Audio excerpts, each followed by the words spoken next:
Dear teachers, welcome to JS in English Learning. We are with Unit 8 of the revised PGTRB syllabus, that is Letter Criticism, and we are discussing Northrop Frye's essay, The Archetypes of Literature. And we are in page number 7 of this essay. It's a 20-page long essay, and we are in page number 7. We are discussing the nature of structural criticism. And Northrop Frye has beautifully stated that structural criticism has existed from time immemorial. That is, from the ancient time it has existed. And if we were to make a claim that structural criticism developed during our time, we are committing a mistake. What mistake? It's called anachronism.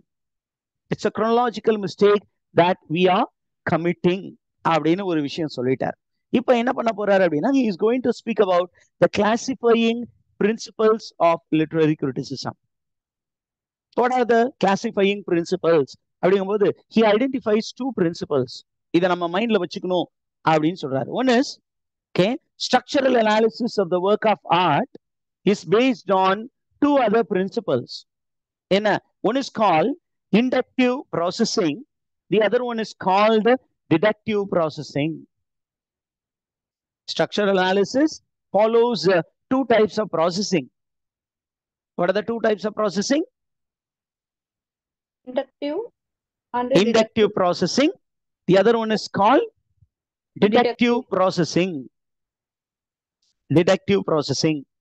Inductive processing, deductive processing. This particular page is resistive to the other prompts which are there in the comment. இல்லைன்னா boxing கொஞ்சம் ஈஸியா இருக்கும். ஒரு சில text அந்த மாதிரி they are very very resistant to some of the comment prompts. அதனால I am not able to, so I have to sometime scribble. அப்ப ரெண்டு ப்ராசஸிங் இருக்கு அப்படிங்கிறாங்க. என்ன ஸ்ட்ரக்சர் அப்படின்னு சொன்னீங்கன்னாவே there is some patterning. A text is patterned. அந்த பேட்டர்னை வந்து எப்படி நம்ம ஐடென்டிஃபை பண்றது அப்படின்னா, ஒண்ணு ஒரு சின்ன பார்ட்ல இருந்து we move towards a general principle. That is called inductive processing. இது அரிஸ்டாட்டில் சொன்னதுதான். There are two types of logic. ரீசனிங்ல வந்து ரெண்டு டைப் ஆஃப் ரீசனிங் இருக்கு அப்படின்னு அரிஸ்டாட்டில் சொல்லி இருக்கிறார். What are the types of reasoning? Inductive reasoning, deductive reasoning. While speaking about logic, he spoke about two types of reasoning. Inductive reasoning, deductive reasoning. அப்படின்னா from individual elements. சின்ன சின்ன elements இருக்கு, அந்த எலமெண்ட்ஸ்ல இருந்து ஒரு ஜெனரல் பிரின்சிபலுக்கு போறது. அது கால்டு இண்டக்டிவ் ரீசனிங். அது அப்படியே நார்த்ரப் ஃப்ரை என்ன பண்ணிருக்காரு? he is calling it as inductive processing. What is deductive processing? ஒரு ஜெனரல் பிரின்சிபல்ல இருந்து you narrow down to one small idea. ரொம்ப ஃபேமஸான ஒரு எக்ஸாம்பிள் இருக்கு. என்ன அப்படின்னு கேட்டீங்கன்னா, all animals have four legs. All animals have four legs. இது என்ன type of statement? What type of statement? It's a general. இப்ப இந்த ஒரு ஜெனரல் ஐடியா நம்ம மைண்ட்ல இருக்கு. இப்ப நீங்க என்ன பண்றீங்க அப்படின்னு கேட்டீங்கன்னா, தூரத்துல 4 கால் உள்ள ஒரு நிழலை பாக்குறீங்க. அப்ப ஆட்டோமேட்டிக்கா உங்க மைண்ட் என்ன சொல்லும்? நம்ம பாக்குற விஷயம் அது ஒரு அனிமல் அப்படின்னு நினைப்போம். அப்படித்தானே ஒரு ஜட்ஜ்மெண்ட்டுக்கு வருவோம். Yes, sir. 4 கால் இருக்கு, ஒரு வால் இருக்கு, ஒரு தலை இருக்கு, 2 கொம்பு இருக்கு. அப்ப ஆட்டோமேட்டிக்கா இது வந்து அனிமல் அப்படின்னு ஒரு மேல இருந்து அப்படியே கீழே வருவோம். அப்ப ஒரு ஹார்ஸும் ஒரு அனிமல் அப்படின்னு நம்ம முடிவு பண்ணிடுவோம். இந்த மாதிரி ஜெனரல் பிரின்சிபல்ல இருந்து நேரோ டவுன் பண்ணி வர்றது இட்ஸ் கால்ட் டிடெக்டிவ் ரீசனிங். சின்ன சின்ன விஷயங்கள் இருக்கு. ஓகே, இப்போ இதை பத்தி பார்க்கணும்னா நான் எப்பொழுதுமே I always prescribe the novel The Name of the Rose by Umberto Eco, the semiotician, Italian semiotician. அந்த நாவல்ல ஒரு அருமையான ஒரு சீக்வன்சிங் இருக்கும். என்ன அப்படின்னா, there is the hero William of Baskerville, a Franciscan monk, is moving towards a Dominican monastery where there were a series of mysterious deaths of monks. அப்ப அவர் போற வழியில அந்த சைட்ல ஆப்போசிட்ல இருந்து பாத்தீங்கன்னா there are monks who are searching for a particular type of horse of the abbot. மடாதிபதியினுடைய ஒரு particular type of குதிரை வந்து காணா போச்சு. அப்ப இவங்க எல்லாம் இந்த பக்கம் தேடிட்டு வராங்க, மலையில இருந்து கீழே, இவரு மலையில இருந்து மேல போறாரு. அப்ப போகும்போது அவங்கள ஸ்டாப் பண்ணி, are you looking for a horse அப்படின்னு கேட்கிறாரு. அப்ப அவங்க சொல்றாங்க, எப்படி நாங்க தேடி வர்ற அனிமல் வந்து ஒரு ஹார்ஸ்னு உங்களால கண்டுபிடிக்க முடிஞ்சிச்சு. அடுத்தது இன்னும் பயங்கரமா சர்ப்ரைஸ் பண்றாரு. I think you are looking for a pony அப்படின்னு. அவங்களுக்கெல்லாம் அப்படியே ஆச்சரியம் தாங்க முடியல. எப்படி சார் கரெக்டா கண்டுபிடிச்சிட்டீங்க, இங்க வாங்க அப்படின்னு சொல்லி அவரு அப்படியே கீழே பாருங்க அப்படிங்கிறாரு. என்ன அப்படின்னா, இந்த பாதையில he is looking at the footprints of the horse. அந்த ஹார்ஸ் உடைய ஹூஃப் இருக்கும் இல்லையா, அதனுடைய சைஸை வச்சு it's not a big type of horse, it's small type of horse. சரி, ஒருவேளை ஒரு சில பிக் டைப் ஆஃப் ஹார்ஸ் கூட சின்ன ஹூஃப் இருக்கலாம் இல்லையா அப்படின்னு கேட்கும்போது அவர் சொல்றாரு, இங்க பாருங்க, the branch of the shrubs. அவர் வந்து பெரிய பெரிய ட்ரீல இருந்து பிரான்ச் அது சாப்பிடல, கீழே இருக்கக்கூடிய குட்டியா இருக்கக்கூடிய ஷ்ரப்ஸ்ல இருந்து தான் அது கொஞ்சம் கடிச்சு கடிச்சு கீழே போட்டுட்டு போயிருக்கு. அப்ப it should be a short time. சரி, எவ்வளவு தூரத்துல நாங்க போய் அந்த போனியை பார்க்கலாம் அப்படின்னா, நீங்க போனீங்கன்னா கொஞ்சம் தூரத்திலே பார்த்துருவீங்க அப்படிங்கிறாரு. எப்படி கண்டுபிடிச்சிங்க அப்படின்னா, அங்க கீழே பாருங்க, நல்லா அப்சர்வ் பண்ணி பாரு, அங்க என்ன இருக்கு, ஹார்ஸ் உடைய எக்ஸ்கிரீஷன் இருக்கு. It's very fresh. அப்ப கொஞ்ச நேரத்துக்கு முன்னாடி தான் இந்த இடத்துல அதை டிராப்பிங்ஸ் போட்டுட்டு போயிருக்கோம். அதே மாதிரி கொஞ்ச தூரத்துல போய் அதை பிடிச்சி கொண்டு வராங்க. இப்ப இது எல்லாத்தையும் வச்சு he is able to arrive at a holistic image. That's called inductive reasoning. Did you understand, teachers? Yes, sir. These two things will help அப்படிங்கிறாரு. Inductive reasoning help பண்ணும், deductive processing help பண்ணும். But there will be a problem if you are indulging in pure induction and pure deduction. Pure induction, pure deduction வந்து நீங்க கையில எடுத்து forward பண்ணி போனீங்கன்னா you will face with lot of problems. Okay, did you find that, teachers? Yes. Now he is going to speak about structural analysis. What is base to structural analysis அப்படின்னு கேட்டீங்கன்னா பரவாயில்ல, it's working. The base for structural analysis is the unity of a work of art. Structural analysisல நீங்க உள்ள நுழையணும் அப்படின்னு சொன்னீங்கன்னா, first you should believe that the work of art is a unified whole. And அப்படியே அடுத்த பாட்டுக்கு போறாரு. Who is an artist அப்படிங்கும்போது, artist is the efficient cause, one who makes something to exist.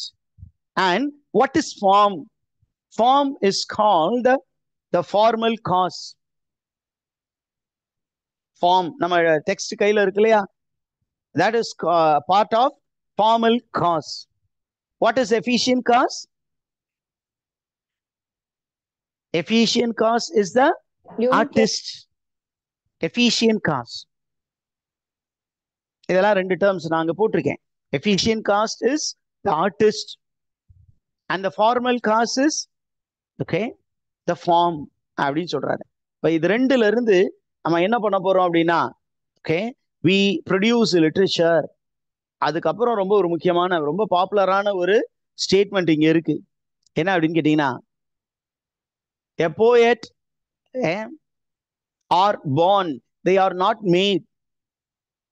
Nobody can become a poet unless you are born as a poet அப்படிங்கிற ஒரு விஷயத்தை இவர் ரொம்ப அழுத்தி சொல்றாரு. உள்ள இல்லைன்னா, சட்டியில இல்லைன்னா அகப்பைக்கு வராது. சட்டியில இருக்கணும், அப்பதான் அகப்பையில வரும் அப்படின்னு அவர் சொல்றாரு. அப்ப நீங்க you cannot become a poet. If at all you become a poet, you only become a pseudo poet. இன்பில்ட்டா இருக்கணும் சார், அதுக்கான ட்ரைட்ஸ் உங்களுக்கு இருக்கணும். அதே மாதிரி என்ன சொல்றாரு அப்படின்னு கேட்டீங்கன்னா, poem they are born, they are not made. Hey, it occurs naturally. You cannot make poetry. Did you understand the, teachers? And what is the task of a poet? அதையும் இங்க எழுதி இருக்கு பாருங்க, இங்க இருக்கு. What is the task of a poet?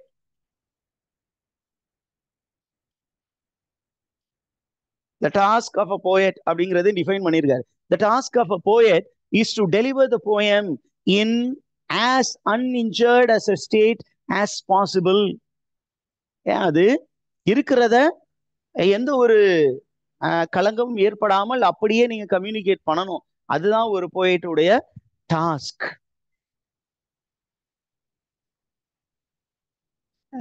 Did you understand, teachers?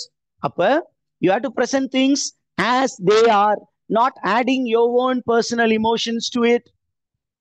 உள்ளதை உள்ளவாறே நீங்க communicate பண்ணணும். Don't try to add your emotions to it.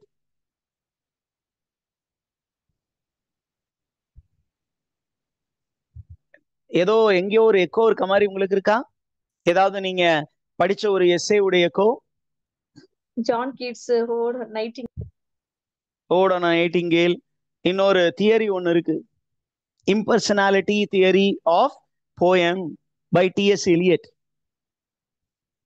T.S. Eliot சொல்லுவாரு, what is poetry? Poetry is not turning loose of emotion, it is turning loose of one's own personality. You have to shun your personality while writing. அப்படின்னா இருக்கிறத அப்படியே present பண்ணணும். So what is the duty of a critic and a poet? The duty of a critic and a poet is to endorse the autonomy of the poem. You have to endorse, you have to assert the autonomy of the poem. இப்ப என்ன பண்ண போறாருன்னா, he is going to define who is a poet and who is a critic. A poem is a poet and a poem is a critic. என்னையா இது குழப்பம் அப்படின்னு நீங்க கேக்குறீங்க. Okay. A poem is a poet. A poem is also critic, provided they are objective. They are presenting nature as it is. Okay. Did you get that, teachers? Yes. அப்படியே அவர் என்ன பண்றாருன்னா, he is making an inductive approach to literature. அதுதான் இந்த section. He is entering into inductive approach to literature. அப்ப அவர் என்ன பண்ண போறாரு அப்படின்னா, அப்படியே மெதுவா ஒவ்வொரு எலமெண்ட்டுக்குள்ள உள்ள போறாரு. ஃபர்ஸ்ட் என்ன பண்ண போறாருன்னா, he is going to speak about the psychological study of the poet. The psychological study of the poet. Why does he take up the psychological study of the poet? In order to understand the private mythology created by the poet. Certain poets create their own private mythologies. How to understand it? Abdina, you have to psychologically approach the poet and the mythology which is created by the poet. Okay? நம்ம ஏற்கனவே who is a poet ன்னு சொன்னோம். The poet is the efficient cause. The poetry is the என்ன cause? Poet is the efficient cause and the form is the formal cause அப்படின்னு சொன்னோம். Did you follow that, teachers? Yes, sir. Okay. இப்ப நம்ம Northrop fry என்ன சொல்றாரு அப்படின்னு கேட்டீங்கன்னா, there is a problem with criticism. என்ன அப்படின்னா, criticism does not know much about genre. It does not know much about genre. What do you mean by genre? It's a French term. Genre is a French term. And what is the meaning of genre?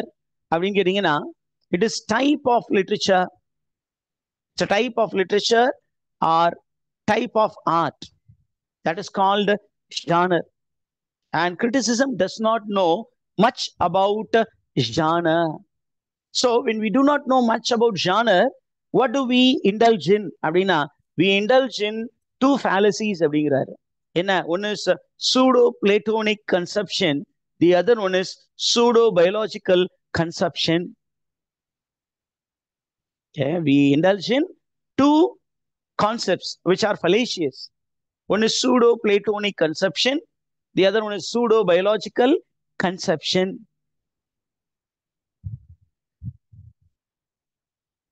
சும்மா அதை தெரிஞ்சு வச்சுக்கோங்க. உள்ள எல்லாம் ரொம்ப போனீங்கன்னா ரொம்ப புரிஞ்சுக்க முடியாம இருக்கும். அதனால இதை மட்டும் தெரிஞ்சு வச்சுக்கோங்க. These are the two fallacies which critics normally step into அப்படின்னு சொல்லி வச்சிருக்கிறார். அடுத்தது, when we study the origin of genre, we come to know that a genre is the output of social condition and the cultural demand. இப்போ நீங்க ஒவ்வொரு ஏஜ்ல பாருங்களேன், நீங்க லிட்ரேச்சர் சாசர் டைம்ல what genre was very popular? poetry மட்டும்தான் இருந்தது. அப்படிதானே teachers? when did drama evolve? எந்த ஏஜ்ல டிராமா வந்துச்சு? Drama as a genre Elizabethan ஏஜ்ல தான் டிராமா வந்தது. அப்புறம் அழகா 18th centuryல வந்தீங்கன்னா you have the evolution of essays, non-fiction. Okay, அந்த எஸ்ஏஸ் அப்படிங்கிறது அப்படியே கொஞ்சம் ஷார்ட் ஸ்டோரிஸும் வந்தது. ஏன் அதற்கப்புறம் ரொம்ப பெரிய டிமாண்ட் வரும்போது நாவல் அப்படி ஒரு ஃபார்ம் வந்தது. நாவல், அந்த நாவலுக்குள்ளார there are many sub divisions.